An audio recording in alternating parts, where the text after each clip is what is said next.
Basically, I want to grab his wrist, and I want to bring this hand here underneath my arm, and I want to grab my wrist. Now you can use your thumbs, but you don't need to use your thumbs. I don't use my thumbs, okay? I use these C-clamps.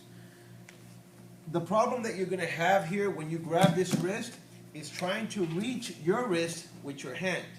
So what you need to do to compensate for that is bring that hand up, force his hand up, and now you can make a grip, okay?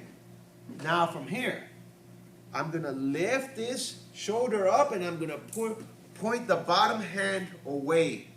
So I'm going to go here and here. You may get a tap from there. Some guys, if he's not flexible and stiff, he may tap just from that. So I need to counter his ability to bring his head up, because that he may bring his head up if I don't.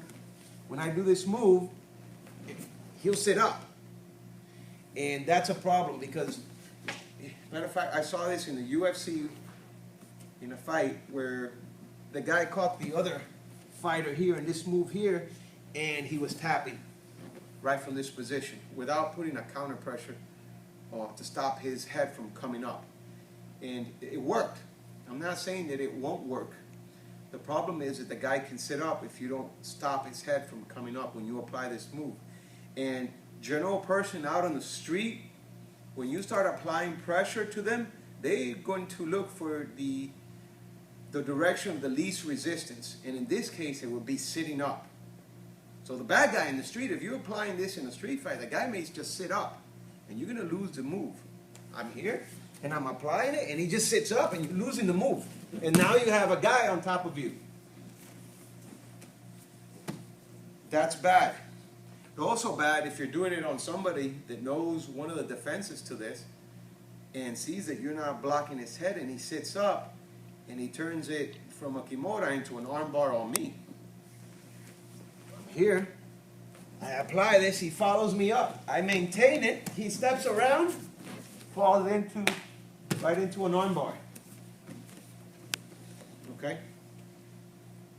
So to avoid all that, I need to bring one leg over his head. So I'm here, I made this grip. Simple solution. Solution one, because I'm going to give you 3 solutions. I'm going to scissor my legs. And now from here, I'm going to bring this back leg over the head. If it lands not entirely over the head, you walk your foot until it's over his head. It does not need to make contact with the head, just over it. So that when I apply this pressure and he brings his head up, my leg stops his movement from coming up and you get the tap. Okay? So again, we're here, bend it up, go inside, make my grip, scissor my legs, throw my foot over, and now I got him here. That's 1. 2, on that first one I showed you A, B, C.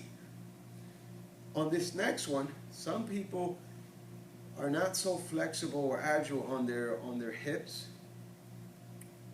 So they've had problems doing this.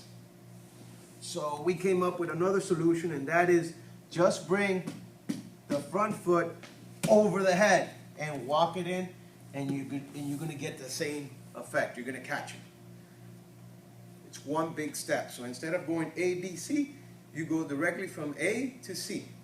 Not one is better than the other. It's just another option to do this move. Okay? So I'm here. Boom! Right over. And I caught him here.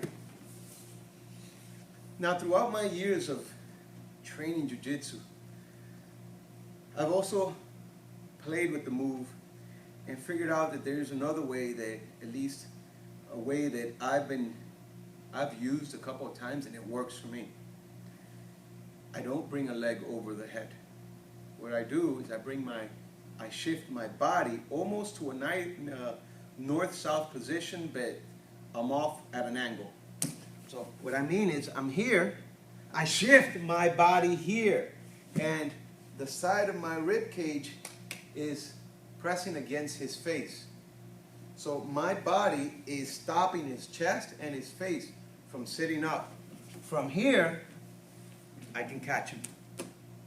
It's worked plenty times. Okay, so again, to recap, 1, make a grip, scissor legs, bring the foot over, boom, 1. From here, bring a foot over, 2. From here, shift, 3.